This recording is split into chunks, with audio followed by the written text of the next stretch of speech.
نحمدہ ونصلی علی رسولہ الکریم اما بعد فاعوذ باللہ من الشیطان الرجیم بسم اللہ الرحمن الرحیم۔ AWC ڈیجیٹل میڈیا کے پلیٹ فارم سے میں ہوں خواجہ عاشق حسین۔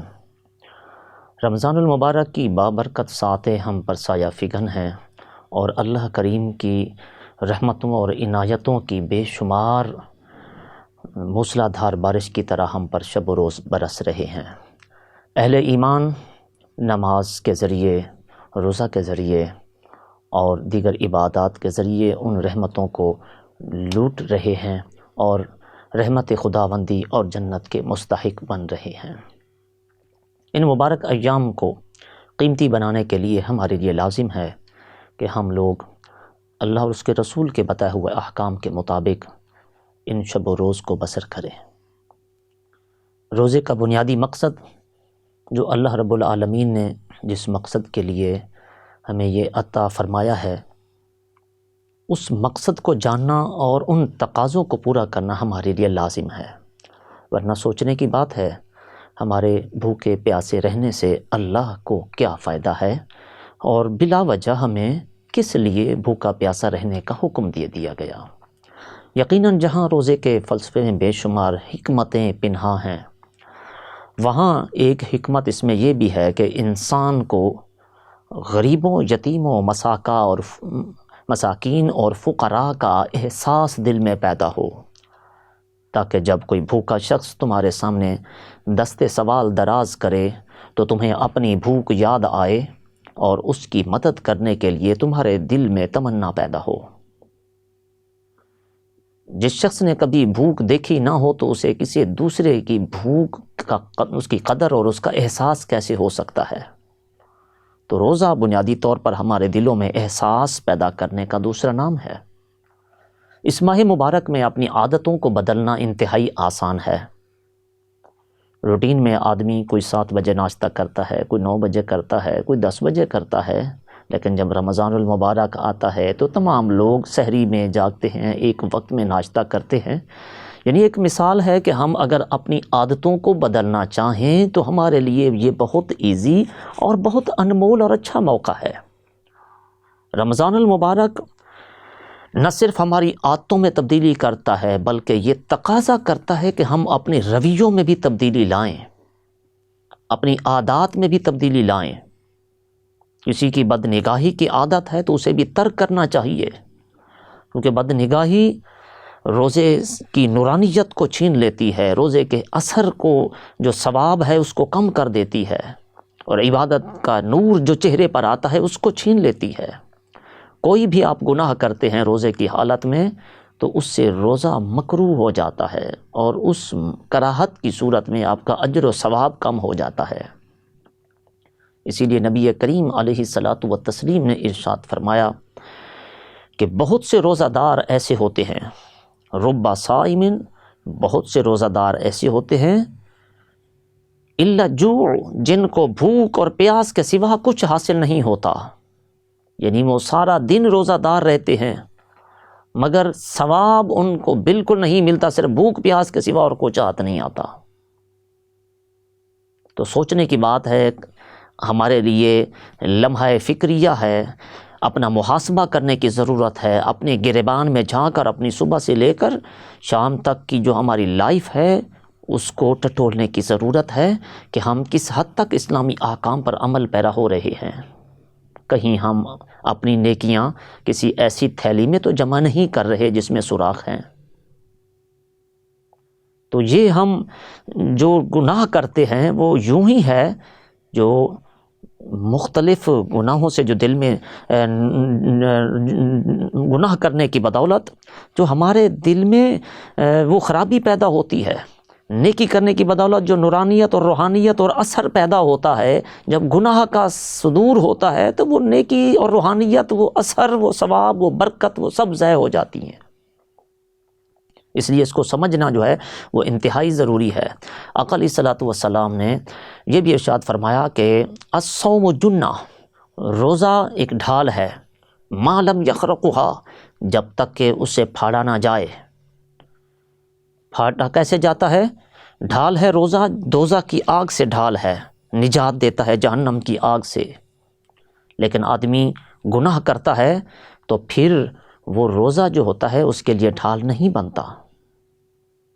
سارا دن ہم اگر غیبت کر کے لوگوں کی عزتیں اچھالیں اور ہم روزہ دار سمجھتے ہوں،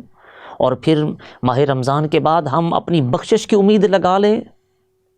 نہیں، اللہ والے جو ہوتے تھے وہ روزہ بھی رکھتے تھے، اور ساتھ خوف خدا کی وجہ سے ان کے دلوں میں تقوی اور پرہیزگاری جو آتی تھی تبھی اس کا نتیجہ ہوتا تھا۔ مجاہدہ نفس ہمیں تقوی کا نور حاصل کرنے کی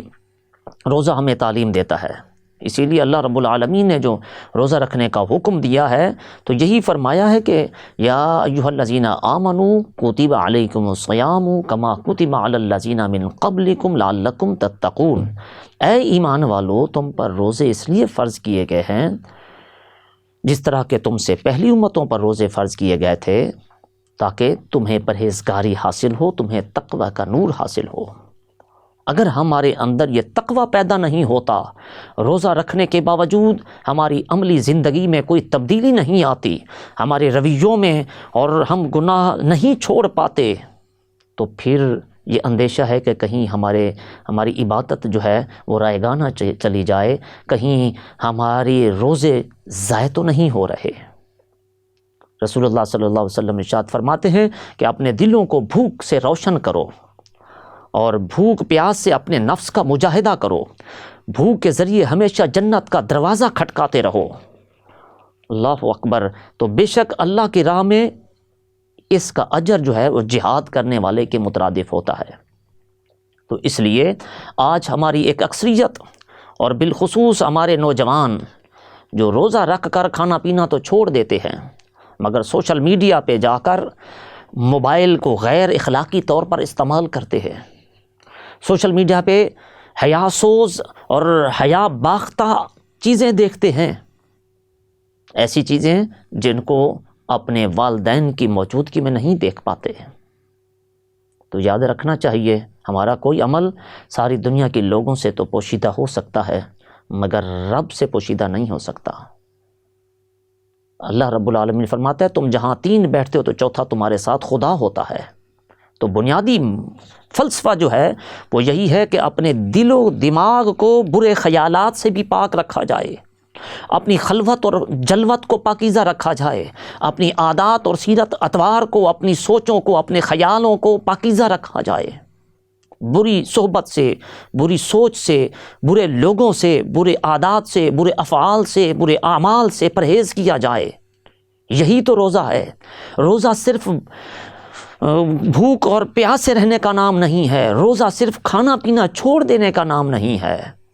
بلکہ روزہ جو ہے وہ ہاتھ کا بھی روزہ ہے، روزہ جو ہے وہ آنکھوں کا بھی روزہ ہوتا ہے، روزہ کانوں کا بھی روزہ ہوتا ہے، ہاتھ پاؤں کا بھی روزہ ہوتا ہے، کہ آپ ان ہاتھوں سے کوئی ناجائز کام نہ کریں، آپ کے یہ پاؤں کسی غلط مقصد کی خاطر چل کے نہ جائیں، آپ کی آنکھیں کسی غلط جگہ پر نہ پڑیں، آپ کے کانوں میں کوئی غلط بات نہ سننے آئے، کسی کی غیبت نہ سنیں، کسی کا جو ہے وہ گلے شکوے نہ سنیں۔ آج ہم دوستوں کی بھری مجلس میں بیٹھ کر لوگوں کی جو ہے وہ عزتیں تار تار کرتے ہیں، اور ہمارے کانوں میں احساس کی جوں تک نہیں رینگتی، اور تو اور مسجدوں میں بھی جا کے لوگ ان چیزوں سے باز نہیں آتے۔ وہ جو اچھے خاصے نمازی ہوتے ہیں وہ لوگ بھی باز نہیں آتے۔ لہٰذا ان چیزوں سے اجتناب ہمارے لیے ایک لازمی ہے، تبھی ہم روزے کے حقیقی فوائد اور ثمرات سے مستفید ہو سکتے ہیں،